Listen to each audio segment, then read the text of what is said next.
अल्हम्दुलिल्लाहि वहदा अस्सलातु वस्सलाम अला रसूलिहिल करीम अम्मा बाद अऊज़ु बिल्लाहि मिनश शैतानिर रजीम बिस्मिल्लाहिर रहमानिर रहीम। मेरी माँ और बहनों, मैं आप तमाम का आज के इस इज्तिमा में इस्लामी तरीक़े से इस्तक़बाल करती हूँ। अस्सलामु अलैकुम व रहमतुल्लाहि व बरकातुहू, जिसके माने हैं आप तमाम पर अल्लाह सुब्हानहू व तआला की सलामतें, रहमतें और बरकतें नाजिल हो। इंशाअल्लाह आज का मेरा उन्वान है आजमाइश में मोमिन का किरदार कैसा होना चाहिए। तो मेरी माँ और बहनों, मैं आज आप तमाम के सामने कुरान और हदीस की रोशनी में आजमाइश में मोमिन का किरदार कैसा होना चाहिए ये बताऊंगी। तो सबसे पहले मेरा आप तमाम से ये सवाल है कि अल्लाह ने हमें इस दुनिया में किस लिए भेजा? अल्लाह ने हमें इस दुनिया में किस लिए भेजा? कोई तो बोलिए। अल्लाह ने हमें इबादत के लिए भेजा और आज़माने के लिए भेजा, और अल्लाह के आज़माने के कई तरीक़े हैं। अल्लाह किसी को दौलत देकर आज़माता है, तो किसी को गरीबी देकर आज़माता है, किसी को सेहत देकर आज़माता है, तो किसी को बीमारी देकर आज़माता है, किसी को इज़्ज़त देकर आज़माता है, तो किसी को जलील कर कर आज़माता है, किसी को औलाद देकर आज़माता है, किसी को औलाद नहीं देकर आज़माता है। अल्लाह के आज़माने के कई तरीक़े हैं, और हर हाल में मोमिन को चाहिए कि वो अल्लाह पर भरोसा करे, सब्र करे और अपने ईमान पर साबित कदम रहे। अल्लाह ताला कुरान में फरमाते हैं, सूरह बकरा की आयत में फरमाते हैं, या अय्युहल्लज़ीना आमनुस्तईनु बिस्सब्रि वस्सलाह इन्नल्लाहा मअस्साबिरीन। ए ईमान वालो, अल्लाह की मदद तलब करो सब्र और नमाज के ज़रिए, इसलिए कि अल्लाह सब्र करने वालों के साथ होता है। फिर अल्लाह ने सूरह बकरा आयत नंबर 150 में फरमाया कि अल्लाह ताला खुद बोल रहे, देखिए कि हम तुम्हें ज़रूर आज़माएंगे, हम तुम्हें ज़रूर आज़माएंगे। कैसे? खौफ से, यानी दुश्मनों के डर से आज़माएंगे, भूख से आज़माएंगे, माल की कमी से आज़माएंगे, जान के नुकसान से आज़माएंगे और फलों की कमी से आज़माएंगे। और अल्लाह ने कहा कि बशरत खुशखबरी दे दो उन लोगों को जो ऐसे मामलों में सब्र करने वाले हैं। तो मेरी माँ और बहनों, यहाँ पर खुशखबरी किन लोगों को दी गई है? जो सब्र करने वाले हैं। याद रखें कि अल्लाह ताला उस मोमिन को आज़माता है जिससे अल्लाह मोहब्बत करता है, उसे हरगिज़ नहीं आज़माता जिसे अल्लाह ने दुनिया जीने के लिए दे दिया। दुनिया में ही उसके लिए सब कुछ है, आखिरत में कुछ भी नहीं है। अल्लाह ताला कुरान में सूरह रूम आयत नंबर 41 में फरमाते हैं, खुशकी और तरी में जो फसाद होते हैं, खुशकी और तरी में जो फसाद होते हैं, खुशकी यानी ज़मीन, तरी यानी समंदर, खुशकी और तरी में जो फसाद होते हैं वो लोगों की बदआमालियों की वजह से होते हैं। हम इनमें से बाज़ गुनाहों की सज़ा दुनिया में ही देते रहते हैं ताकि हमारे बंदे हमारे पास लौट आए। मेरी माँ और बहनों, अल्लाह ताला इस आयत में बोल रहे कि लोग तो बहुत गुनाह करते रहते हैं, लेकिन हम कभी कभी इनकी गुनाहों की सज़ा देते हैं, आजमाइश में मुब्तला करते हैं ताकि हमारे बंदे हमारे पास लौट आए, अल्लाह के दीन की तरफ लौट आए। गौर करना मेरी माँ और बहनों, आज हमारे क्या हालात है। कई जगह पर मस्जिदों में माइक में आज़ान नहीं देना बोलकर ये क़ानून लगा दिए, और कभी लड़कियों के बुरखे पर पाबंदी। इसी तरह आए दिन हम मुसलमानों के लिए नए नए क़ानून, ये हमारे गुनाहों की सज़ा है। तो मेरी माँ और बहनों, इन आजमाइशों में चाहिए, मोमिन को चाहिए कि वो अपने आमाल का जायज़ा ले। नबी सल्लल्लाहु अलैहि वसल्लम फरमाते हैं, जब भी कोई कौम कुरान और हदीस को छोड़कर कबीरा गुनाह में मुलव्विस हो जाएगी, कबीरा गुनाह करते हुए अल्लाह से शर्म महसूस नहीं करेगी, तो हम इनके सरों पर जालिम हुक्मरानों को बिठा देंगे जो जुल्म से इन पर हुकूमत करेंगे, एक के बाद एक क़ानून बनाएंगे, और जब ये दुआ करेंगे तो उस वक्त उनकी दुआ को कबूल नहीं की जाएगी। तो मेरी माँ और बहनों, गौर करना, अल्लाह ताला बोल रहे कि तुम पर जालिम हुकूमत करेंगे, एक के बाद एक क़ानून बनाएंगे, और जब तुम दुआ करोगे तो तुम्हारी कोई दुआ कबूल नहीं की जाएगी। ये हमारे गुनाहों का बदला है, ये हमारे गुनाहों का बदला है, ये हमारे लिए आजमाइश है। तो मेरी माँ और बहनों, याद रखें कि अल्लाह ताला जब तक आज़माता नहीं, किसी को जन्नत में नहीं डालता। अल्लाह ताला कुरान में सूरह अनकबूत की पहली आयत में फरमाते हैं, क्या मेरे बंदों ने ये गुमान कर लिया कि ये ऐसे ही जन्नत में चले जाएंगे? इतना कहने पर कि ए अल्लाह, हम ईमान ले आए जबकि ये आज़माए नहीं गए, जब तक हम आज़माएंगे नहीं किसी को जन्नत में नहीं डालेंगे। अब सवाल ये है, आज़माइश है क्या? तिरमिज़ी की हदीस से नबी सल्लल्लाहु अलैहि वसल्लम फरमाते हैं कि सबसे बड़ी आज़माइश है अल्लाह ने अम्बिया को आज़माया। अम्बिया के बाद ईमान वालों में जिसका ईमान जितना मजबूत होगा उतनी बड़ी आज़माइश अल्लाह उस पर डालेगा। यानी जो ईमान की शिद्दत में जितना मजबूत रहेगा अल्लाह उतनी बड़ी आज़माइश से उसे आज़माएगा, और जो अपने ईमान में जितना कमज़ोर रहेगा उतनी छोटी आज़माइश अल्लाह उस पर डालेगा। लेकिन आज़माएगा ही आज़माएगा, बग़ैर आज़माए अल्लाह किसी को जन्नत में नहीं डालेगा। मुस्लिम की हदीस से नबी सल्लल्लाहु अलैहि वसल्लम इस दुनिया के बारे में फरमाते हैं कि दुनिया मोमिन के लिए क़ैद खाना है और काफिर के लिए जन्नत है। मेरी माँ और बहनों, कोई मोमिन इस दुनिया में ऐश नहीं करता, इंजॉय नहीं करता, मनमानी ज़िंदगी नहीं गुजारता। दुनिया मोमिन के लिए क़ैद खाना है। क़ैद खाने में कोई अपने ख्वाहिशों को पूरा नहीं करता, कोई अपने ख्वाबों के महल नहीं बनाता, बल्कि कब कब मैं इस क़ैद खाने से छूटूंगा, कब कब मैं आज़ाद हो जाऊंगा, कब कब मैं खुशियों की ज़िंदगी गुजारूंगा, इस फिक्र में रहता है। दुनिया मोमिन के लिए क़ैद खाना है। तो मेरी माँ और बहनों, हमें जन्नत की फ़िक्र करनी चाहिए, जन्नत के महलों की फ़िक्र करनी चाहिए, ना कि इस दुनिया की माल और दौलत की फ़िक्र करनी चाहिए, ना कि इस दुनिया के ऐश व आराम की फ़िक्र करनी चाहिए। अल्लाह ताला कुरान में सूरह बकरा आयत नंबर 214 में फरमाते हैं, क्या मेरे बंदों ने ये गुमान कर लिया कि ये ऐसे ही जन्नत में चले जाएंगे जबकि ये आज़माए नहीं गए? जबकि हमने इससे पहले वालों को आज़माया और ऐसे आज़माया कि हमने इनको झंझोड़ कर रख दिया, बड़े बड़ी मुसीबतें दे देकर, बड़ी बड़ी बीमारियां देकर हमने इन्हें आज़माया। जब हमने नबियों को आज़माया, नबियों के साथ रहने वालों को आज़माया, तो वो कहने लगे, या अल्लाह तेरी मदद कब आएगी? हम इनको आज़माइशों में सब्र के साथ कामयाबी देने के बाद अल्लाह ताला फरमाते हैं कि अब हमारी मदद तुम्हारे क़रीब है, हम तुम्हारी मदद करेंगे। मेरी माँ और बहनों, जब तक हम आज़माइशों से गुज़रेंगे नहीं, हम अल्लाह के क़रीब नहीं होंगे। आज़माइशों के बाद इंसान अल्लाह के बहुत क़रीब हो जाता है। गौर करना, अल्लाह ने इब्राहीम अलैहिस्सलाम को खलीलुल्लाह यूँ ही नहीं कहा, बल्कि इब्राहीम अलैहिस्सलाम की पूरी ज़िंदगी आज़माइशों से गुज़री। जब इब्राहीम अलैहिस्सलाम छोटे थे तो बचपन में उनका बाप बुतों को बनाकर बाज़ार में बेचा करता था, और इब्राहीम अलैहिस्सलाम को भी यही कहता था कि जाओ बुतों को बनाओ और बाज़ार में बेचो, यही हमारी रोज़ी रोटी है। अब इब्राहीम अलैहिस्सलाम ने मना कर दिया तो उनके बाप ने इब्राहीम अलैहिस्सलाम को घर से निकाल दिया। अब इब्राहीम अलैहिस्सलाम जाकर कौम वालों को समझाते हैं, कौम वाले भी नहीं समझे। इब्राहीम अलैहिस्सलाम उनके बुतों को तोड़ देते हैं।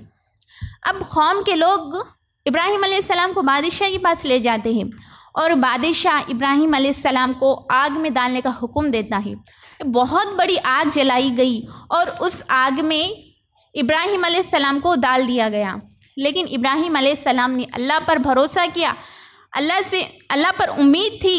इब्राहीम अलैहिस्सलाम को जब आग में डाला जा रहा था तो इब्राहीम अलैहिस्सलाम ये कह रहे थे, हस्बुनल्लाहु व निअमल वकील, नेमल मौला व नेमल नसीब, मेरे लिए अल्लाह काफ़ी है, वही मेरा कारसाज है। तो अल्लाह ने उन्हें उस आग से निकाल लिया, बचा लिया। फिर कुछ दिनों बाद अल्लाह ने इन्हें और आजमाया। अल्लाह का हुक्म था कि इब्राहीम अलैहिस्सलाम अपनी बीवी हाजरा अलैहिस्सलाम और अपने बेटे इस्माइल अलैहिस्सलाम को इराक़ की ज़मीन, अरब के रेगिस्तान में अकेला छोड़कर आ गए। जब उस वक़्त वहाँ कोई नहीं था, ना कोई जानवर, ना कोई इंसान, ना कोई परिंदा, ऐसे मैदान में अकेला छोड़कर आ गए। कई सालों तक अपनी बीवी बच्चे से दूर रहे। फिर कुछ साल बाद अल्लाह ने इन्हें फिर मिलाया और फिर आजमाया अल्लाह ने इन्हें। इब्राहीम अलैहिस्सलाम ख्वाब में देख रहे थे कि अल्लाह का हुक्म है, मैं अपने बेटे इस्माइल को ज़ुबा कर रहा हूँ। जैसे ही इब्राहीम अलैहिस्सलाम की आँख खुली तो इब्राहीम अलैहिस्सलाम फ़ौरन अपने बेटे इस्माइल को ज़ुबा करने के लिए ले गए। गर्दन पर छुरी रखी, अल्लाह ने उनकी जगह पर जन्नत का दुम्बा रख दिया। इब्राहीम अलैहिस्सलाम इस आजमाइश में भी कामयाब हुए। फिर अल्लाह ने और आजमाया। नमरूद बादशाह के सामने, उसके पूरे लश्कर के सामने इब्राहिम अलैहिस्सलाम अकेले ठहरे, अल्लाह पर भरोसा करे। अल्लाह ताला ने नमरूद बादशाह को और उसके पूरे लश्कर को मच्छरों की झुंड के ज़रिए तबाह व बर्बाद कर दिया। फिर इब्राहिम अलैहिस्सलाम अपनी बीवी को लेकर वहाँ से निकल गए, यहाँ तक कि इब्राहिम अलैहिस्सलाम को अपनी बीवी को बहन बोलना पड़ा। एक बादशाह बुरी नज़र से देख रहा था। फिर ठीक हो गया, अल्लाह का हुक्म था, और अपनी एक कनीज़ को यानी सारा अलैहिस्सलाम को इब्राहिम अलैहिस्सलाम को दे दिया, और इब्राहिम अलैहिस्सलाम ने सारा अलैहिस्सलाम से निकाह कर लिया। फिर अल्लाह ने आजमाया। इब्राहिम अलैहिस्सलाम को औलाद नहीं हो रही थी। इब्राहिम अलैहिस्सलाम अल्लाह पर भरोसा करे, अल्लाह से दुआएं करते रहे। 80 साल बाद अल्लाह ने उन्हें औलाद दी, इसहाक अलैहिस्सलाम। और इब्राहिम अलैहिस्सलाम हर आजमाइश में कामयाब हुए। कामयाब होने के बाद अल्लाह ने कहा, इन्हें खलीलुल्लाह कहा। तो मेरी माँ और बहनों, आज हमें थोड़ी सी तकलीफ़, थोड़ी सी परेशानी, छोटी सी बीमारी क्या आती कि हम फ़ौरन शिकायत करनी शुरू कर देते हैं। हम चाहते हैं कि अल्लाह हमें यूं ही जन्नत में डाल दे। याद करें, हम कभी बाज़ार में, मार्केट में कहीं शॉपिंग करने के लिए जाते हैं तो रास्ते में कुछ फ़कीर मिलते हैं।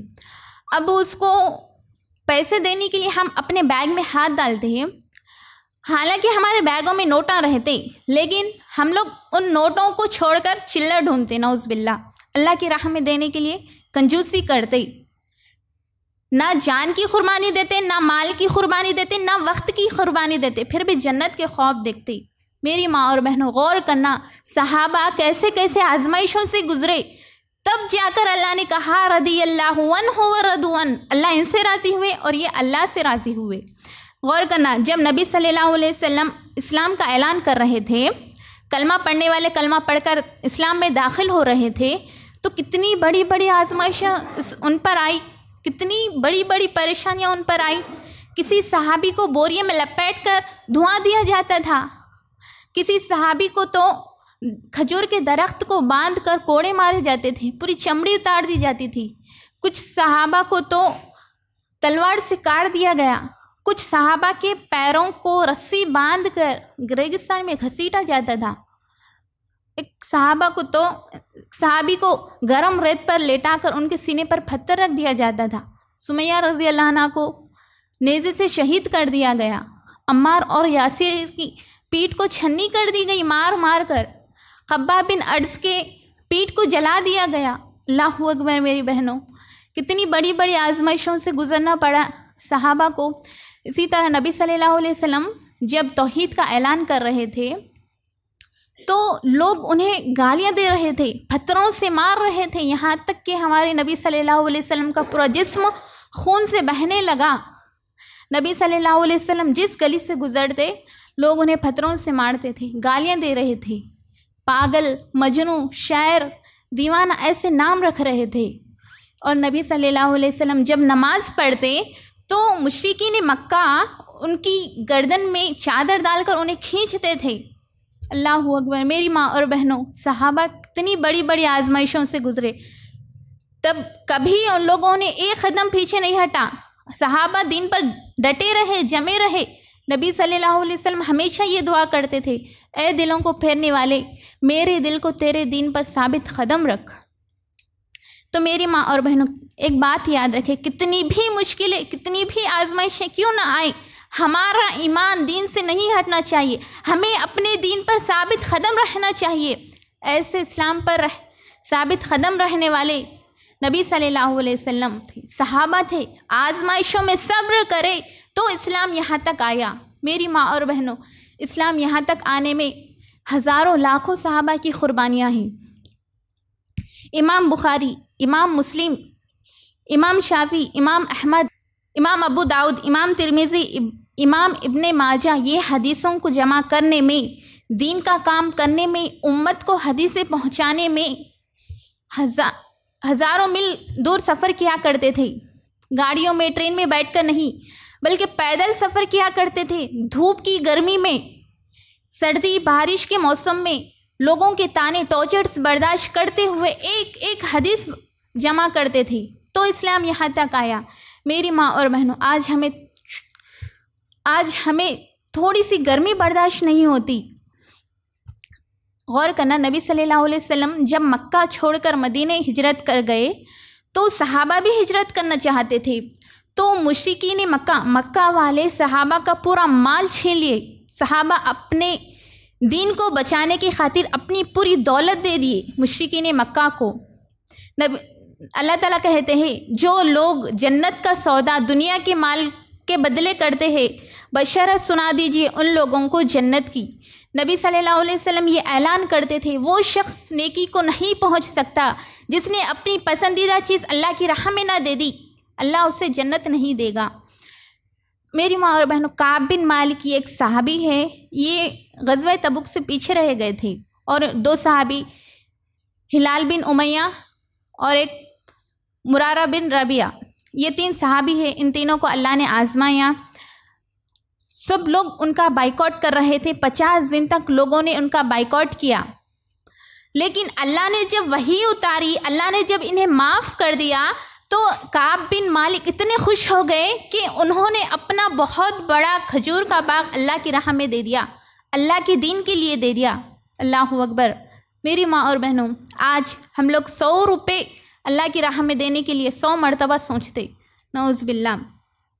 अल्लाह ताला कुरान में सूरह अनफाल आयत नंबर 33 में फरमाते हैं, जब तक कोई कौम इस्तिग़फ़ार करती रही, अल्लाह उस कौम पर कोई अज़ाब नहीं डालेगा।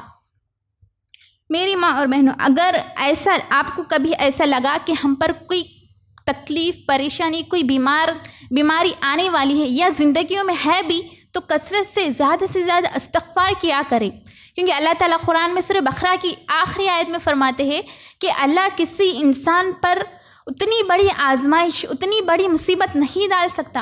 हाँ, जितना वो बर्दाश्त करने की ताकत रखता है, उतनी बड़ी आजमाइश अल्लाह उस पर डालता है। इसलिए नबी सल्लल्लाहु अलैहि वसल्लम ने कहा कि अंबिया की आजमाइश बड़ी बड़ी आजमाइशें हैं।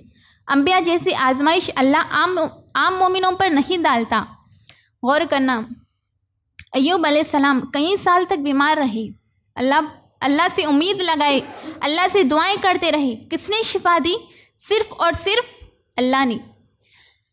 इसी तरह ज़करिया अलैहिस्सलाम को औलाद नहीं हो रही थी, वो ख़ुद बूढ़े हो चुके थे और उनकी बीवी भांज हो गई थी, लेकिन सिर्फ़ और सिर्फ अल्लाह से मांगा, अल्लाह ने ही उन्हें औलाद दी, यहया अलैहिस्सलाम। आज हम होते छोटी सी बीमारी क्या आ जाती कि फ़ौरन अपना लेते हैं गैरों के रास्ते।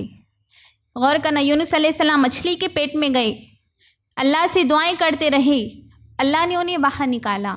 अंबिया की आजमाइशें बड़ी बड़ी आजमाइशें, जिसका जितना मजबूत ईमान होगा, अल्लाह उतनी बड़ी आजमाइश उस पर डालेगा। अब आजमाइशों में क्या करना होगा? पहला काम, कसरत से इस्तिग़फ़ार करते रहना चाहिए। दूसरा, छुपाकर सदक़ा करना होगा, क्योंकि सदक़ा करने से अल्लाह का गुस्सा ठंडा होता है।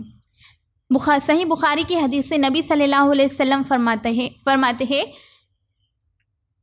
जो शख्स भी हलाल कमाई कमाता है और हलाल कमाई से वो सदक़ा करता है, एक खजूर क्यों ना हो, वो अल्लाह सदक़ा करता है, किसी गरीब को देता है, तो वो खजूर गरीब के हथेली में गिरने से पहले अल्लाह उसे अपने दाएं हाथ में ले लेता है और उससे कबूल कर लेता है और उसमें ज़्यादती करता है, यानी बढ़ाता है उसे, यहाँ तक कि पहाड़ के बराबर वो नेकी बन जाती है।